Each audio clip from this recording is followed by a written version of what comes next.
নৱকিৰণ শিল্পী সমাজৰ প্ৰতিষ্ঠা দিৱস উদযাপন।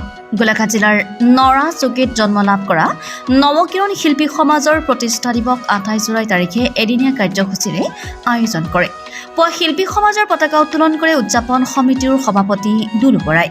ইয়াৰ পাছতে গাঁওবাসীয়ে একত্ৰিত হৈ গাঁৱৰ বিভিন্ন অঞ্চলত বৃক্ষৰোপণ কাৰ্যসূচী ৰূপায়ণ কৰি গাঁৱৰ নামঘৰত নাম প্ৰসংগৰ আয়োজন কৰে।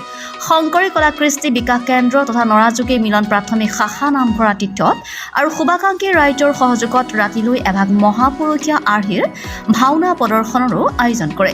নৱকিৰণ শিল্পী সমাজৰ লগত জড়িত গোলাঘাট জিলাৰ বিভিন্ন প্ৰান্তৰ চেমনীয়াসকলৰ দ্বাৰা অভিনয় কৰা ৰুক্মিণী স্বয়ম্বৰ ৰুক্মবীৰৰ দৰ্পচূৰ্ণ ভাওনাৰ ভাগত বহু সংখ্যক ৰাইজৰ সমাগম হোৱা পৰিলক্ষিত হয়।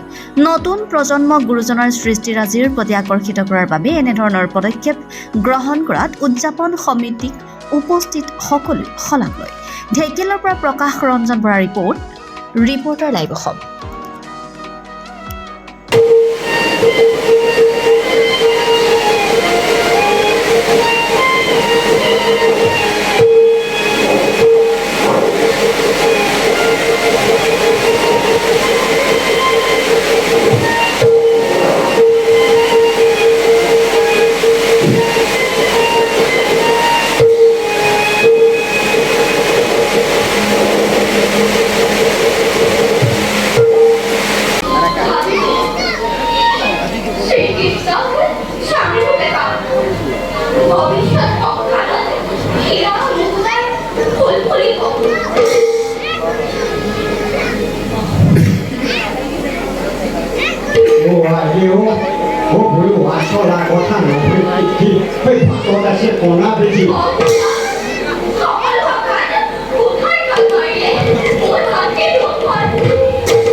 ৰিপৰ্টাৰ